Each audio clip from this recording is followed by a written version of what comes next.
Bom, pessoal, essa é a nossa quinta unidade e a nossa primeira lição, né, dessa quinta unidade. E eu quero falar um pouco sobre como que a gente pode fazer um cálculo básico de horas para uma determinada aula que a gente vai fazer. Isso pode ser tanto para online quanto para uma aula presencial. Temos que ter em mente que, né, no caso, nós aconselhamos que você não faça uma aula menor que uma hora. É importante você lembrar que meia hora talvez seja pouco tempo para que o seu aluno ele assimile o conteúdo que você deseja passar. Então é importante que você, obviamente, não enchendo linguiça, porque ninguém quer que você faça isso, pelo contrário, que você leve um conteúdo de qualidade, que você busque estruturar o seu conteúdo com um nível de qualidade tal que você tenha aí em torno de, no mínimo, assim, o mínimo mesmo, 50 minutos, pelo menos uma hora de conteúdo relevante, de conteúdo objetivo, né, para o seu aluno. Então, esse é um cálculo mínimo, bem mínimo.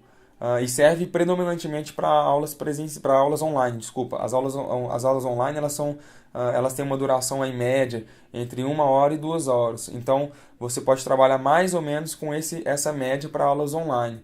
Agora, para as aulas presenciais, elas variam muito. Você pode trabalhar com um tempo maior, o que também não significa que no online você não possa trabalhar. Mas é mais comum você ver aulas com mais tempo de duração acontecendo de forma presencial, principalmente em casos de workshop, oficinas, que tem uma duração maior, quando tem algum tipo de demonstração e outras coisas nesse âmbito, elas acabam tendo uma duração um pouco maior.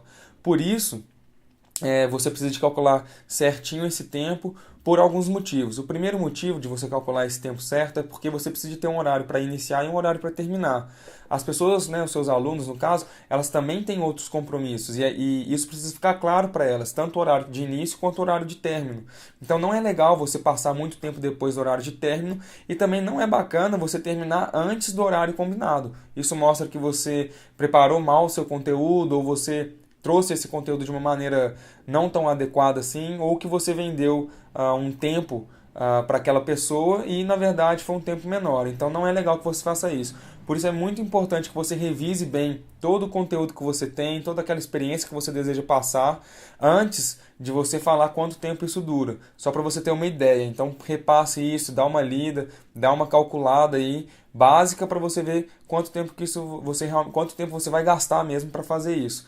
Então, relembrando rapidamente com relação a essa construção de tempo da sua aula. Normalmente, para o online, nós recomendamos no mínimo uma hora, um tempo bom de bastante qualidade aí na faixa de 2 horas. Pode ser mais, não tem nenhum problema nisso. Afinal de contas, as aulas são self-service. O aluno ele vai assistir a aula no tempo dele, então você pode fazer uma aula maior. Só lembre-se que uma aula maior, ela consequentemente vai ser um pouco mais cara e isso pode se tornar uma barreira para o seu aluno. Nós vamos falar isso na nossa próxima lição. Então essas são as informações que a gente tem com relação às aulas online e às aulas presenciais no que diz respeito ao tempo. Espero que isso possa ajudar vocês. E agora, nessa nossa próxima lição, dessa quinta unidade, nós vamos falar um pouco mais sobre preço. Espero vocês lá. Um abraço.